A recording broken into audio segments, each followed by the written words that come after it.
حبيبي مرحبا بكم au nom de l'AMH.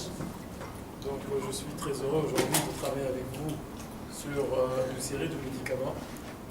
Maraka, c'est bon, on a un micro. C'est bon. Très bien.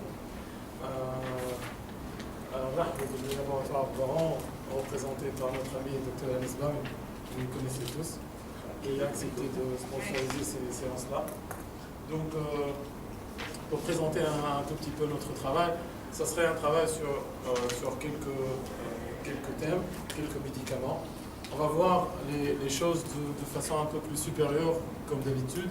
Vous savez que vous avez eu déjà votre diplôme d'homéopathie, donc votre formation de base.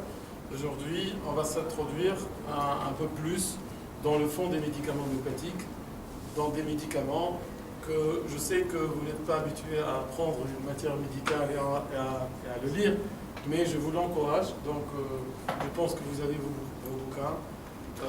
Ces séances, j'espère que ce ne seraient pas des séances très orthogonales. Loin de ça, c'est une discussion, c'est une nouvelle façon de voir les choses.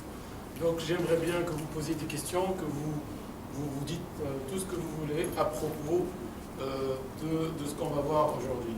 Alors, on va préparer au sein de l'AMH un ensemble de cours, ça serait pratiquement 5 ou 6 cours, 5 ou 6 médicaments essentiels dans la pratique de tous les jours. Je vous ai choisi aujourd'hui, avec donc, tous mes amis qui ont travaillé ensemble dans le cadre de l'AMH, l'Lycopodium, parce que l'Lycopodium est un médicament qui est facile, je vais dire, je suppose, et c'est un médicament qui est très large. Et c'est un médicament qui est prescrit au moins sur 3 niveaux. Alors, le niveau du type sensible, et je vais parler un tout petit peu du type sensible, il est prescrit sur des pathologies aiguës, donc des souffrances aiguës, ça c'est une autre pratique. Et puis, il est supposé comme étant un médicament de drainage. On va voir qu'est-ce qu'un médicament de drainage. Donc, selon la dilution, selon les techniques, l'Lycopodium est un médicament qui est très large. Donc, les homéopathes, ils le prescrivent tous les jours. D'accord? Donc, au moins sur 3 niveaux. Chemoprodum aconitum, il est prescrit sur le niveau de suite à coup de froid. Ça, c'est un niveau de prescription. Alors, l'Lycopodium, il a au moins 3 piliers de prescription. Et cette notion de médicament satellite, en fait, chaque médicament central va trouver des médicaments qui gravitent tout autour. C'est-à-dire tout au long de l'évolution du médicament, il va y avoir besoin d'autres médicaments qui vont soutenir, ou bien soutenir le médicament central, ou bien l'aider dans des circonstances bien déterminées. On va essayer de voir ce médicament de cette façon-là.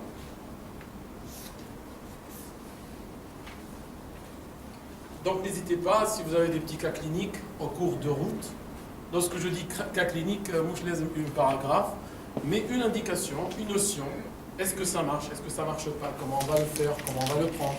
Ok? Alors ça c'est la plante de Lycopodium clavatum. Lycopodium c'est un ensemble, c'est plusieurs espèces. Et là, le médicament qu'on est en train d'étudier, ça s'appelle Lycopodium clavatum. Ça c'est la plante. Et la plante n'est pas une plante toxique. Donc, pour ce médicament, qui est un médicament très ancien, qui date du temps d'Allemagne, c'est-à-dire un médicament d'expérience de plus de 2 siècles, c'est énorme comme médicament, comme expérience, et les homéopathes de par le monde écrivent tous les jours de ce médicament qui ne cesse de nous éblouir. D'accord? Donc, en réalité, vous savez que le médicament homéopathique est un médicament qui choisit sur la toxicologie essentiellement. Donc, une plante toxique, une substance toxique, va induire un ensemble de symptômes qu'on appelle pathogénésie. Okay? Alors, pour Lycopodium, vraiment, ce n'est pas une plante toxique. Sauf que, là, c'est une petite spore de Lycopodium. C'est une spore volatile, c'est une spore qui est très petite, c'est 10 microns. Et cette spore, c'est à partir de cette spore qu'on fabrique le médicament. Et c'est important de chercher dans l'origine des substances pour comprendre le fond du médicament. Alors généralement, lorsqu'on dit spore, comment on est intoxiqué par une spore? À voix inhalatoire, par voie respiratoire. Et on va voir qu'est-ce qu'il y a dans cette spore. Ce qui est très célèbre, c'est que cette spore fait des allergies respiratoires. D'accord? Alors, l'expérimentation sur l'Lycopodium a été faite ainsi. C'est-à-dire, il y a des gens qui, lorsqu'ils sont en contact de cette spore, ils ne vont rien sentir. Sauf qu'il y a d'autres qui vont sentir des modifications lorsqu'ils vont inhaler cette substance. Alors, ces gens-là, ils ont quelque chose en commun. Et c'est la matière médicale de l'Lycopodium. Non. Alors, comment on fait une pathogénésie d'un médicament homéopathique? Alors, un médicament homéopathique est une substance qui est toxique sur un terrain particulier, qui m'a l'air de la caféine. La caféine, en soi, n'est pas une substance toxique, sauf que chez des gens qui sont hypersensibles à la caféine va décrire un ensemble de symptômes. Alors, là, les gens qui ont travaillé sur les matières médicales, ils ont pris, il y a des gens qui, en inhalant les spores de Lycopode clavatum, ils vont décrire des symptômes, des troubles qui ont décrits dans la matière médicale. Alors, on va voir quels sont les points communs chez ces gens-là. Ok? On va découvrir qu'est-ce qu'il y a dans cette spore.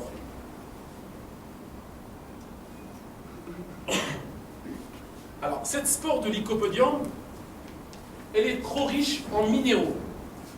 Et les deux minéraux essentiels que je pense, que je vous ai choisis, c'est le soufre et l'aluminium.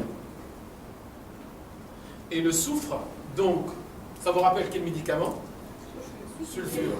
Dans un lycopodium, il y a un petit sulfure. Et c'est les petites notes sulfuriques qu'on va les noter dans le lycopodium. Mais lorsqu'on utilise soufre, dilution de soufre, alors là on utilise des minéraux, c'est une substance qui est très puissante. Mais lorsqu'on utilise une plante, c'est qu'il y a des petites traces de substances, donc il y aura certainement des petits symptômes sulfuriques. Et l'aluminium a un grand toxique, c'est probablement le toxique du XXIe siècle, à côté du mercure. Là, l'aluminium, il peut créer des problèmes de type amyloïde. L'amylose, les dépôts d'aluminium, pas pour la toxicologie importante en aluminium ou une mauvaise en médecine. Chez les dialysés, parce que les circuits d'hémodialyse vont intoxiquer les gens en aluminium et il y aura des dépôts amyloïdes, d'où tout ce qui est amylose. Amylose, c'est des dépôts de protéines dans des zones bien déterminées. Alors, l'aluminium est un grand médicament qu'on le voit en homéopathie. Là, le médicament, il s'appelle Alumina. Vous connaissez Alumina dans quelle indication? La constipation. Un médicament digestif. Dans la maladie d'Alzheimer, donc c'est un médicament à l'impact cérébral. Donc là, dans la pathogénésie de Lycopodium, dans la spore de Lycopode, il y en a d'autres minéraux, mais je vais choisir les substances les plus importantes, soufre et aluminium. À côté de ces minéraux, il existe des alcaloïdes. Et l'alcaloïde princeps, à partir duquel on choisit le nom du médicament, c'est la lycopodine. Et la lycopodine est une substance pharmacologiquement très proche de la morphine. Donc, dans la lycopode, il y a une substance morphinomimétique, et la substance morphinomimétique a un impact parasympathomimétique. Donc, les points communs majeurs des gens qui vont être intoxiqués par lycopodium, c'est qu'ils sont des gens, comme si on a intoxiqué ces gens, dans leur côté parasympathique. Donc, c'est un nerf vague qui travaille beaucoup, un système parasympathique qui travaille beaucoup. Ok? Donc ça, ce sont les points fondamentaux à apprendre sur le lycopodium. Donc tous les problèmes digestifs, vous savez que le nerf majeur, le nerf vague, le nerf pneumogastrique, c'est le nerf de la sécrétion, c'est le nerf des spasmes, c'est le nerf digestif, c'est le nerf qui travaille beaucoup en postprandial, et c'est un nerf qui travaille beaucoup la nuit. D'accord.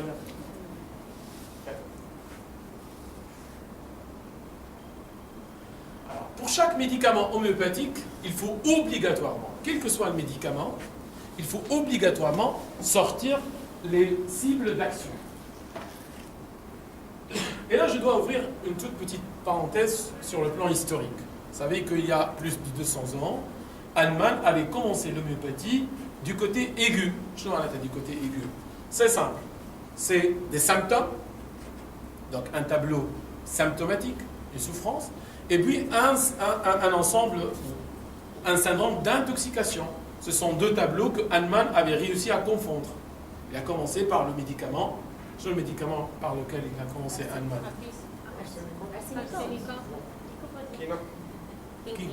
China. C'est China, c'est un médicament où on décrit un état de déshydratation, de collapsus, de fièvre. Alors Hahnemann avait fait l'essai sur lui-même. Il a pris la plante, la quinquina, tous les jours, plusieurs fois par jour, pendant une semaine. Il a décrit des symptômes de fièvre et tout le syndrome. Donc il a dilué, dynamisé, il a pris le médicament et c'est bon.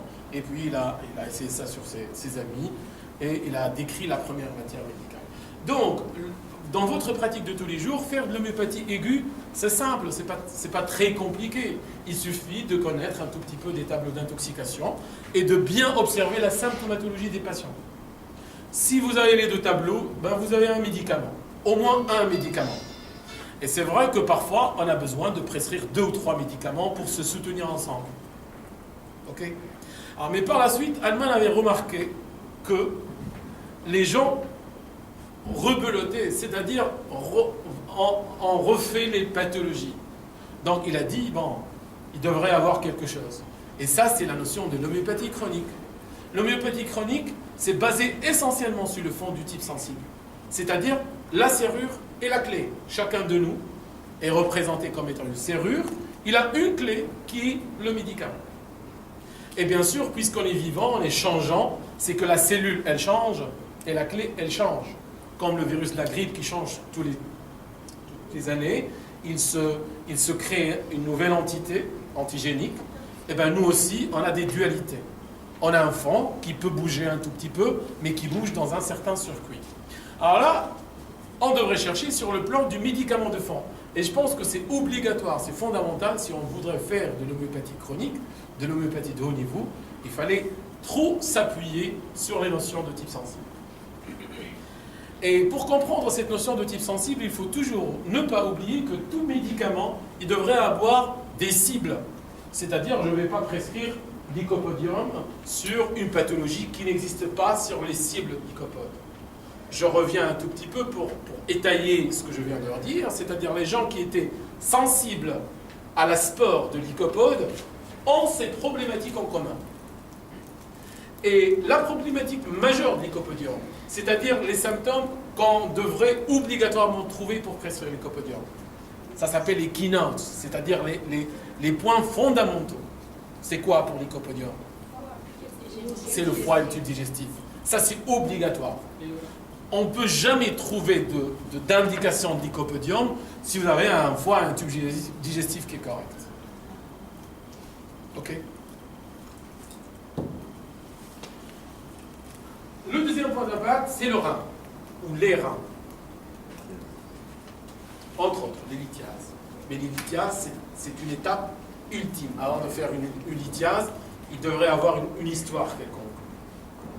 L'appareil génital, aussi bien masculin que féminin. Et lorsqu'on dit appareil génital, il faut toujours se rappeler des équilibres hormonaux dans la matière du génital. Et puis le métabolisme, ou les métabolismes, acide urique, cholestérol, urée. La peau, un grand point d'impact, puisque lorsqu'on dit un médicament de drainage, vous savez que la peau, c'est là où se mettent les déchets. Là où lorsque l'organisme il devient incapable d'éliminer des déchets, ben c'est la peau qui va le prendre. Le système neuropsychique, et je sais, et je suis sûr que les gens oublient cette phrase-là, parce que lycopodium est un grand médicament dans le psyché et dans la psychiatrie. Et je sais que fréquemment les gens prescrivent lycopodium sur des problèmes digestifs. Et on oublie toujours que lycopodium, il a ses impacts neuropsychiques. Mais aussi parfois en oral et en respiratoire. Et toutes les fois qu'on s'introduit un peu plus dans les pathologies, on peut faire sortir lycopodium comme un médicament d'oral respiratoire. Avant l'ère d'antibiothérapie, lycopodium était un grand médicament de pneumonie. Et oui, de pneumonie. Et c'est décrit dans la littérature médicale. essentiellement une forme de pneumonie, non pas toute forme de pneumonie. D'accord? On va essayer de les détailler. Oui. Donc c'est le foie et l'appareil digestif. Oui. C'est où et il a mettre foie l'appareil digestif, donc on ne prescrit pas le liquopodium, le respiratoire. Oui, oui, bien sûr. C'est toujours parce que le primo movens, le premier. Tube digestif et. Généralement, ça va être les deux. Vous ne pouvez jamais faire la distinction entre le foie et le tube digestif parce que c'est un seul système. Mais le foie et les autres, mais bien sûr, c'est toujours le foie en centrale, mais parce que les troubles digestifs, ça, c'est en rapport avec les problèmes biliaires, le métabolisme biliaire, et les autres problèmes, ce sont avec les autres métabolismes glucidiques, protéidiques, lipidiques, parce que le foie, c'est tout ça. Et n'oublions pas, un point qui est très important, que 40% du foie, c'est quoi? C'est le système immunitaire. Donc, beaucoup de gens qui font des infections à répétition, le problème, c'est un problème hépatique. 40% du foie, c'est des cellules de pulpaire, c'est le grand système immunitaire, le foie.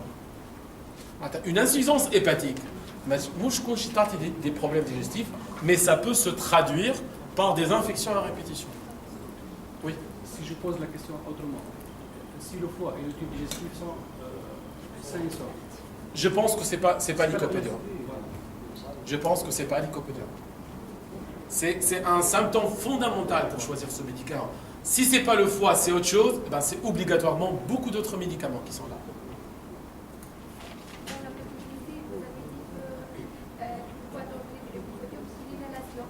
Oui, ça c'est pour la pathogénésie. Mais là, lorsqu'on va étudier les différentes pathologies, ben là, c'est peu importe. Nous savons que ce sont des points d'impact qui sont communs chez les gens qui sont donc sensibles à ces substances. Parce que je dis qu'en soi, lycopodium, ce n'est pas une substance toxique. D'accord? On a besoin tout le temps de lycopodium. À partir de 50, 45 ans. On va le voir. Je rappelle que je disais tout à l'heure qu'il y a au moins 3 points d'impact. Et vous allez voir qu'on peut utiliser lycopodium à partir de l'âge du nourrisson jusqu'au 5e âge. D'accord. Alors, je vais avancer un tout petit peu sur le plan des modalités du type sensible. Je vois les modalités que vous connaissez pour lycopodium. Ne trichez pas.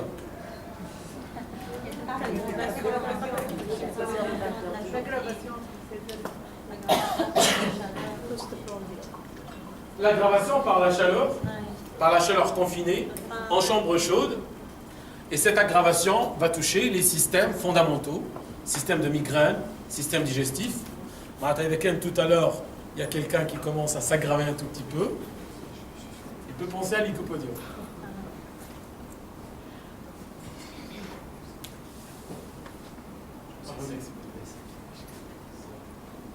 Alors, quels sont les autres médicaments qu'on pourrait penser lorsqu'un patient vient nous voir pour nous décrire une modalité d'aggravation par la chaleur, par l'espace confiné?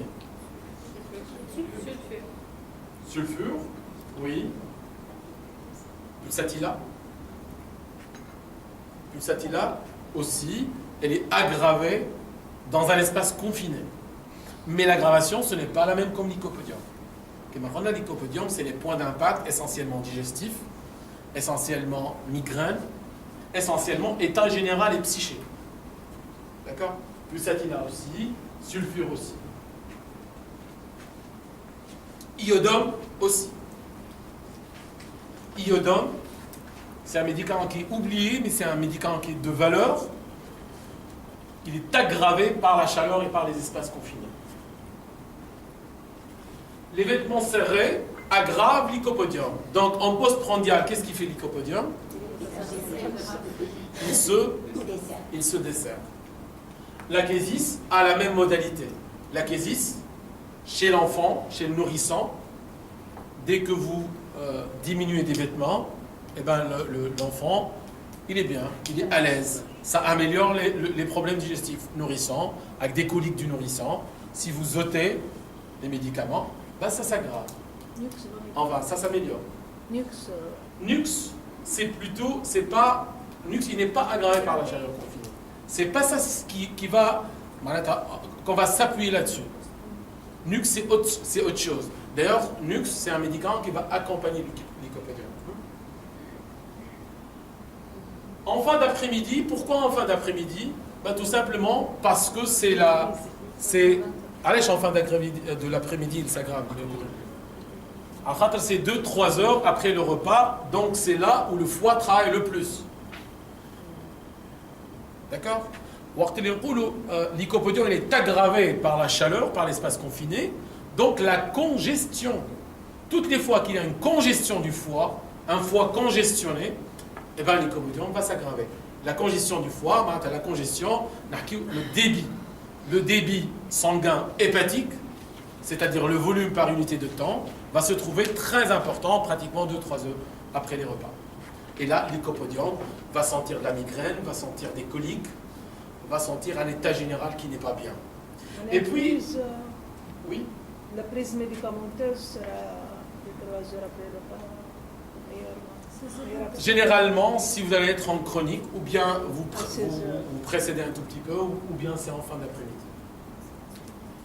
Alors, la contradiction est un signe très valorisant, il faut mettre 3 croix là-dessus. Essentiellement, en psychiatrie, dans le psyché, c'est des gens qui, à un certain moment, ils deviennent intolérants à la contradiction. C'est-à-dire, dire non, eh ben, ils se bloquent.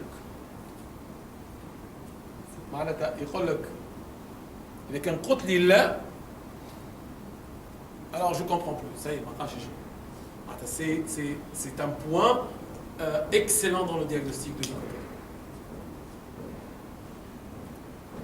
D'autres médicaments, on peut les confondre dans cette modalité qui est importante, essentiellement en diagnostic psychiatrique. En diagnostic psychiatrique, la maladie psychiatrique en soi, mais toutes les fois que vous êtes dans le fonctionnel, là où il n'y a pas de vrai organique. Alors, nux vomica, il est aggravé par la contradiction. Et qu'est-ce qui fait nux? Par la contradiction. C'est la colère, c'est l'explosion. Orum est un grand médicament psychiatrique. Lorsqu'il a la contradiction, Orum, qu'est-ce qu'il fait? Il déprime. Suicide. Alcool. D'accord? La réticence. Sépia, si elle est contredite, elle s'isole. Elle s'isole. Si elle s'isole tout seul, tout simplement, ça c'est le natron. Si elle s'isole et change complètement de créneau, ça c'est sépia. Je suis avec qui? Elle est attaquée chez toi. Et elle change complètement de direction. C'est un peu ça. Parfois, il s'intrigue. C'est bien avec le lycopodium. Alors, la finesse du diagnostic, de la sémiologie, là, il y a une différence. Au fur et à mesure que vous évoluez le diagnostic de ces médicaments, vous allez pouvoir faire la distinction. Le patient, en fait, ce sont des diagnostics différentiels. Ce sont des gens qui sont... Le patient, lorsqu'il vient consulter pour un motif de consultation, ça serait une aggravation générale. C'est un symptôme, c'est un cas clinique. Docteur, je souffre toutes les fois que, par exemple, une femme qui vient vous voir, toutes les fois que mon mari me dit non, eh ben, je déprime, je ne vais pas bien. Et même par la suite, il vient me dire, bon, on va voir, on va s'arranger, mais non, je ne peux plus, je craque. Ça, c'est amélioré par la contradiction. Est-ce que c'est bien, c'est l'aggravation du lycopodium? Tant que je peux en bas, fait l'évolution.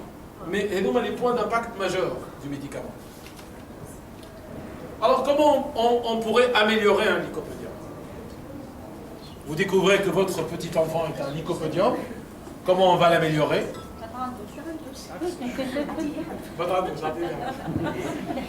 Alors, on fait un tour en air frais.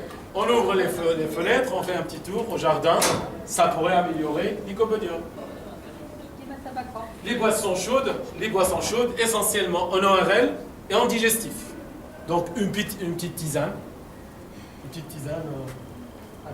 chaude pourrait améliorer l'lycopodium. Lycopodium, il choisit des soupes chaudes.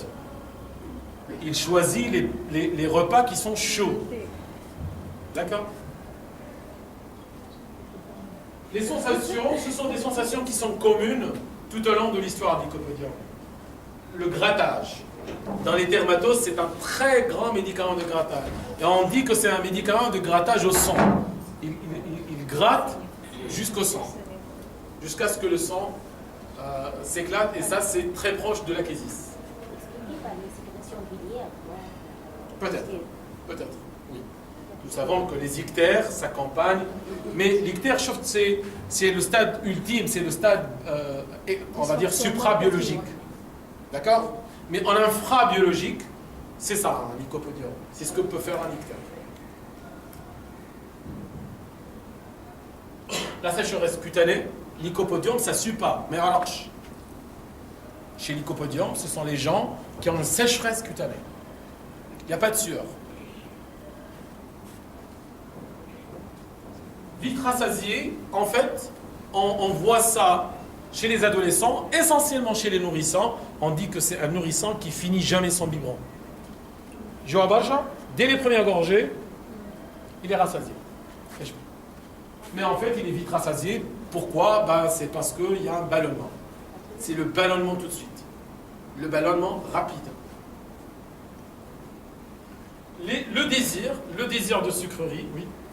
Les médicaments de type sensible, de mode réactionnel. Parfois, on trouve quelques symptômes, mais c'est contradictoire avec les sensations. Alors, ça, ce sont les modalités. Pour le type sensible, je vais le garder tout à l'heure pour voir les spécificités du type sensible tout au long de la vie. Chez un nourrisson, chez un enfant, un adolescent, un adulte ou un sujet âgé. D'accord? Alors là, j'ai dit que on pourra choisir une modalité pour prescrire lycopodium, non pas même dans le type sensible.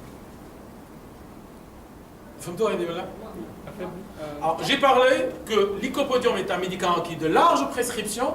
Alors, on peut le prescrire sur 3 niveaux. On peut le prescrire sur le type sensible.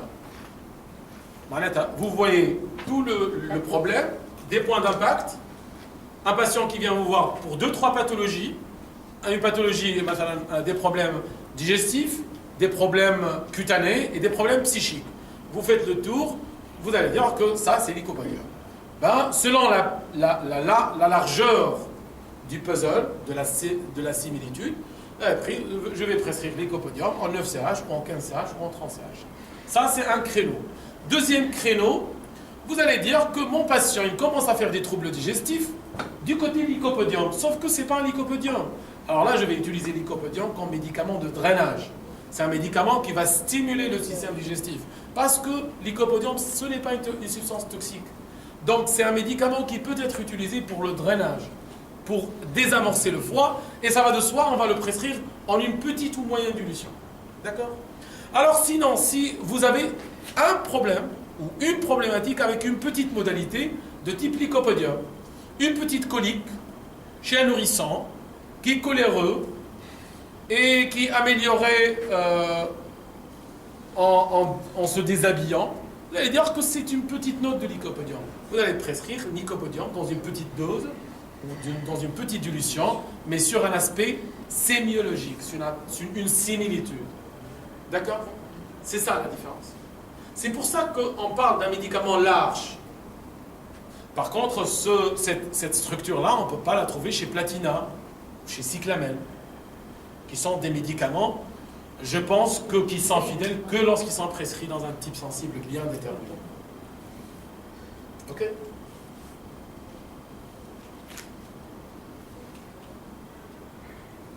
Alors, pour trouver le type sensible, il faut trouver toutes ces modalités. Ça, c'est fondamental. Lorsque vous cherchez avec vos patients les différents types sensibles, les différentes modalités, ça c'est obligatoire. Mais ce n'est pas suffisant. C'est pas suffisant. Pour faire un type sensible, il faut tous ces cibles du médicament, avec la morphologie, le comportement, l'hérédité personnelle et familiale. Alors, sur le plan morphologique, ça va être commun, ce que j'ai écrit là, c'est commun pratiquement à tous les âges. De la naissance jusqu'à 100 ans. Toutes les fois, sur le plan morphologique, lycopodium, vous pouvez le diagnostiquer, même à partir de la morphologie. Ce sont des gens qui sont maigres, avec une musculature très mal développée, une faiblesse musculaire. C'est le nourrisson qui est très faible et qui a un gros ventre. Même chez l'adulte. Alors je sais que vous commencez à faire dans vos mémoires des patients. C'est des gens qui ont des membres grêles. Ils n'arrivent jamais à faire de la musculature. Des membres grêles, mais un ventre qui est très développé. Un visage qui est déjà vieilli, même chez l'enfant. C'est un enfant qui a l'air d'être un adulte. Et puis, pas beaucoup de cheveux. D'ailleurs, ce sont les gens qui font tomber leurs cheveux très précocement. C'est les calvities à partir de la 2e décennie. À 20 ans, on commence à tomber des cheveux. Un ventre ballonné. Les tics du visage, et on en voit chez le nourrisson et l'adolescent, et en psychiatrie, on voit ce motif de consultation. Et les tics de visage sont probablement en rapport avec l'autre fond du médicament lycopodium. Je pense que lycopodium, c'est un problème hépatique, digestif, et un manque de confiance en soi. Ce sont deux pôles énormes dans le choix du médicament lycopodium. Alors, les tics du visage, fréquemment, on est amené à traiter des enfants pour des troubles digestifs, par exemple pour du ballonnement et de la constipation. On fait nos diagnostics hilarants de troubles fonctionnels intestinaux ou quelque chose comme ça. Et on donne lycopodium et par la suite, les tics disparaissent. Et ça, c'est décrit par les homéopathes et par le monde. Donc c'est pour ça que tic, ça a été introduit dans la pathogénésie.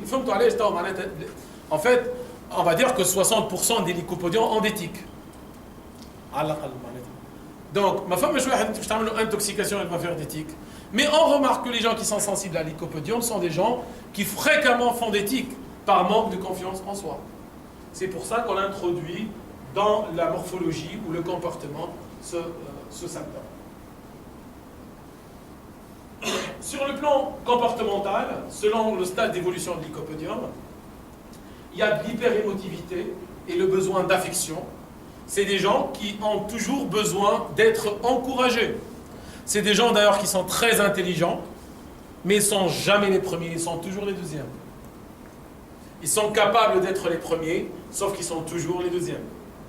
Juste par manque de confiance en soi. Ce sont des gens, des enfants, des adultes, des sujets âgés parfois, qui ont besoin d'être félicités.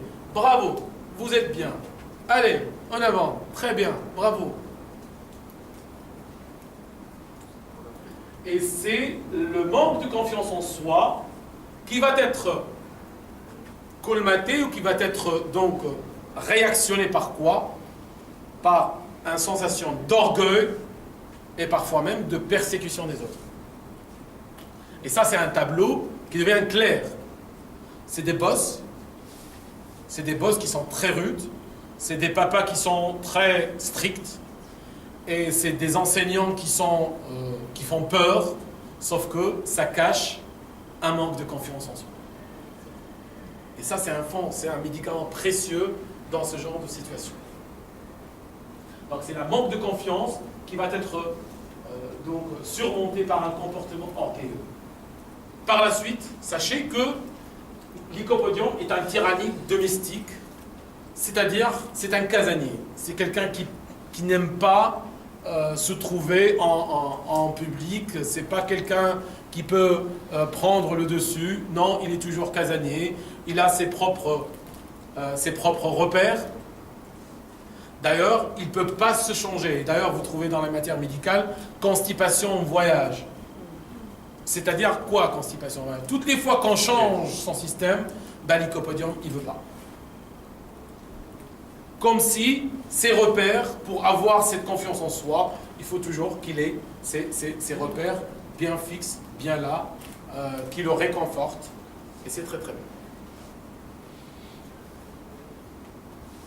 Voilà, j'ai mis cette phrase, réflexion, puis action. Et le contraire de ce médicament. Quant à l'lycopodium, il réfléchit beaucoup, puis agit. Sinon, le contraire. C'est Lux. Lux, très bien. Lux, il agit, il fait l'action, puis par la suite, il réfléchit, bon, j'aurais pas dû faire ça. C'est une modalité de contradiction. Alors, l'antécédent, il y a toujours des antécédents familiaux et personnels. Essentiellement, vous trouvez l'atopie, la migraine, les ulcères gastro-duodénaux, les lithiases, la goutte. Tous ces pathologies sont dans l'hérédité du lycopodium. Sur le plan personnel, vous trouvez toujours l'anorexie, anorexie de l'enfant, anorexie de l'adolescent, de l'eczéma, des dyspepsies, la constipation. On va dire un symptôme important, des selles en ficelle. Vous trouvez ça, des selles effilées. En fait, le lycopodium a un problème avec le côlon gauche. Et le côlon gauche, s'il est affecté, donc il va donner des selles, un aspect de selles en ficelle. Des selles fines. Même avec la constipation. Ce n'est pas la constipation en crotte de mouton qui rappelle natrum ureticum, les muriaticum entre autres. C'est pas la constipation avec la grosse selle. Bryonia, Baritaka, les carboniques, une grosse selle. Hein? En voyant ce tableau, est-ce que vous pouvez faire un lien entre tout ce qui est le plan hormonal et lycopodium? Il y a toujours un lien entre les hormones et vous savez que... En voyant pas beaucoup de cheveux, avec l'anique domestique, etc., ça ne rappelle pas avec un manque des androgènes. C'est un manque des androgènes. Ça, si on l'analyse par la suite, c'est un manque d'androgènes. Mais là, on ne peut pas parler de manque d'androgènes lorsqu'il s'agit d'un nourrisson, d'un enfant. Mais par la suite, vous allez découvrir que c'est un problème fondamental, entre autres, qu'on le découvre actuellement, que le lycopodium a un problème obligatoire avec les androgènes. Toutes les pathologies de lycopodium font penser à une faiblesse en androgène. Toutes les pathologies. On va le découvrir tout à l'heure. C'est bon? Oui. On marche doucement.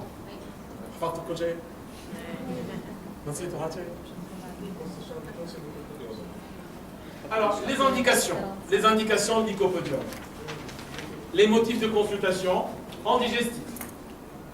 On trouve les dyspepsies, essentiellement les dyspepsies flatulentes. Dans le reflux. Mais les indications aiguës.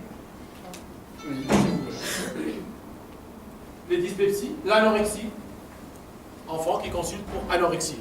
Je pense que tous les jours, on est visité par des mamans qui va vous dire que mon enfant ne mange pas, il ne veut pas manger. Et sachez que c'est pathologique. C'est pas normal qu'un enfant ne mange pas. Constipation, avec des selles en ficelle, avec de la flatulence, des ballonnements, de la migraine, un grand médicament de la migraine d'enfant, et on commence à en voir de plus en plus les migraines d'enfants. C'est des céphalées qui sont bâtardes, qui ne sont pas très très bien claires, qui sont récidivantes, où on voit chez l'ophtalmo, on ne trouve rien, où on explore, parfois on fait des scans, on ne trouve rien, et puis parfois on dit que bon, l'enfant, il faut voir un psy pour chercher est-ce qu'il a quelque chose, mais c'est probablement de la migraine.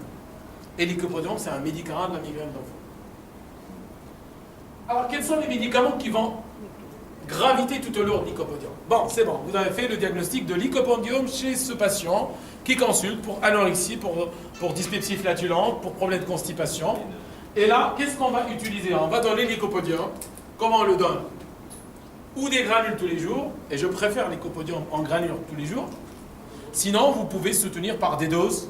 Et si vous donnez des doses, je pense qu'il vaudrait mieux donner des doses toutes les semaines en eau de dilution et soutenir quand même par des granules tous les jours, parce que c'est un médicament stimulant. À côté de ce médicament, on aura besoin d'autres médicaments, tels que Quilodénium. Quilodénium, c'est un médicament de quoi? C'est un médicament de drainage hépatique. 1. C'est un médicament de quoi? 2. C'est un médicament de colique hépatique.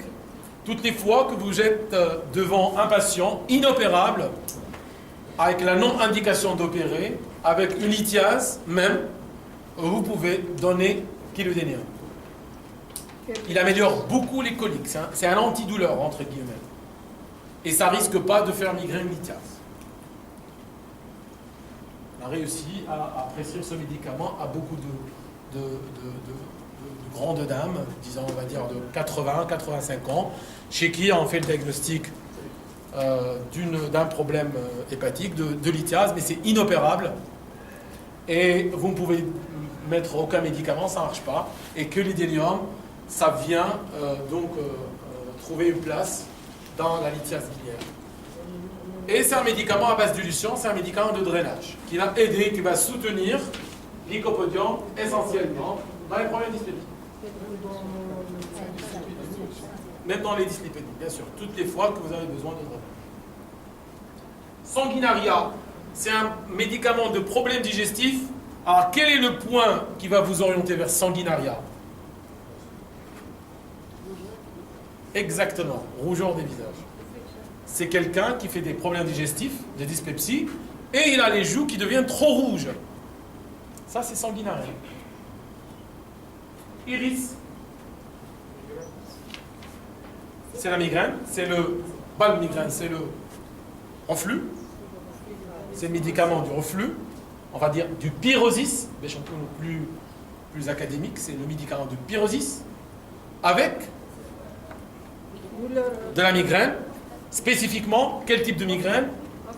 Migraine ophtalmique des week-ends. Exactement. Donc, avec l'icomodium, vous pouvez donner médicaments de fond, lycopodium, médicaments de crise, médicaments de reflux, de migraine, ça serait iris. Iris versicolare. Kalium dichromicum. Comment il vient soutenir l'lycopodium? Kalium biche.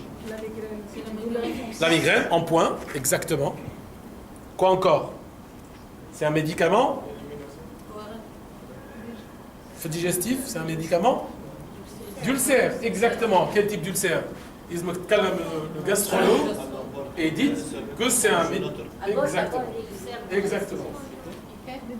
Donc c'est le médicament de l'ulcère à l'emporte-pièce.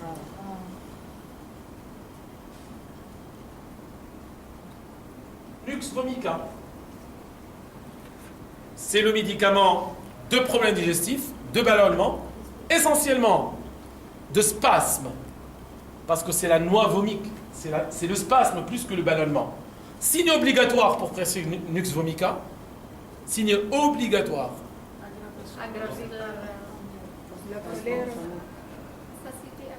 La langue chargée, essentiellement postérieure. C'est un point important pour prescrire Nux. Carbovège, est-ce que vous prescrivez ce médicament?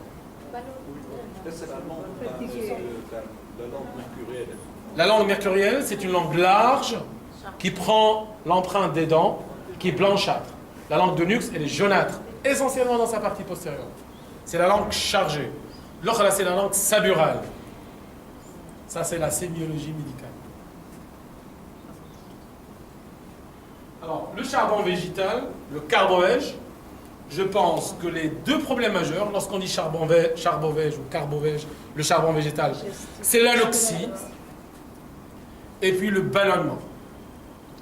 Symptômes un lycopodium, il mange, il se desserre la ceinture et tellement il a surchargé, il ne peut plus respirer.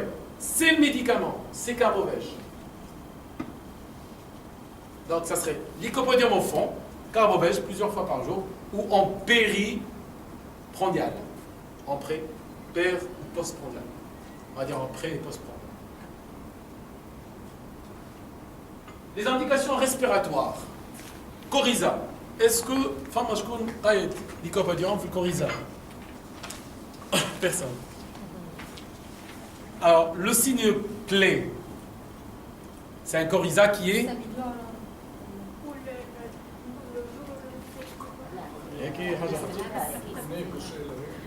ça améliore à l'air frais. Voilà. Les bouchées. C'est le nez bouché, le nez sec. C'est un coryza sec. C'est plutôt des spasmes, de l'éternuement, mais c'est sec, ça coule pas. Il dort en bouche ouverte. Exactement. Ok. Voilà. Il dort en bouche ouverte. Là, il faut aller chez les patients pour faire l'examen des patients au cours de leur sommeil. Hein? Très bien. C'est un grand médicament de coryza. Lorsque vous trouvez l'indication, c'est un coryza sec. En revanche, le coryza allergique, parfois c'est un coryza inflammatoire quand ce n'est pas l'origine. S'il est le copodium enfant, il peut faire beaucoup de coryza. Mais ça devrait être sec. On est d'accord. Si ça coule, c'est pas lycopodium. Alors, pour les angines, alors si jamais vous avez un enfant qui vient vous voir pour une angine droite, un amygdale droit qui est inflammatoire, qui est purulent, qui est pointillé, et un amygdale gauche qui est strictement normal, ou qui va suivre par la suite. Ça commence pour 2 jours à droite, et ça influe à gauche. Et essentiellement, vous ne trouvez pas d'explication à cette angine. C'est-à-dire, la maman va vous dire, bon, l'enfant il ne sort pas, il est à la maison, il n'y a rien du tout, je ne sais pas comment il a attrapé ce machin. Et là, vous avez compris que le problème, il n'est pas infection en soi. Ça peut être la flore, mais le problème, il est essentiellement hépatique digestif. C'est-à-dire, parfois, l'enfant vraiment, il ne sent pas. Il est aggravé dans un espace confiné. Il ne fait pas beau à l'extérieur. La maman, elle va emprisonner les enfants à la maison. Tu restes chez toi, tu ne sors pas. Et puis, elle va faire manger les enfants un peu plus qu'il le faut, parce que c'est à la maison. D'habitude, elle n'est pas chez soi. Elle va donc faire manger les gens. Elle va donc aggraver le foie. Et hop, c'est l'angine droite. Les doses. Et là, vous pouvez utiliser en aigu une dose de lycopodium. Et là, vous voyez que le travail que vous allez faire, c'est deux fois le travail des gens. C'est-à-dire faire le diagnostic nosologique et puis poser des questions. Et ça, c'est la difficulté de l'homéopathie. L'homéopathie, ça marche toujours. Sauf que nous, on est incapable de faire cette finesse sémiologique. C'est ça le travail à faire. Eh ben, c'est au fur et à mesure que vous avanciez, donc tu vas te régaler et te jouir sur le patient. Très bien. Mais c'est l'indication. Si vous allez trouver angine chez lycopodium, c'est pas l'angine à streptocoque, c'est pas l'angine c'est-à-dire c'est pas l'angine bactérienne classique, mais c'est une angine à des circonstances bien déterminées. À combien de doses? Bien sûr, 9 ou 15 CH, tout ce que vous voulez. Si vous avez une petite sémiologie, c'est une 9. Sinon, c'est une 15. Bien sûr, on est toujours amené à prescrire d'autres médicaments. Ça serait fréquemment Phytolacca. Sinon, ça serait Mercurius. D'accord?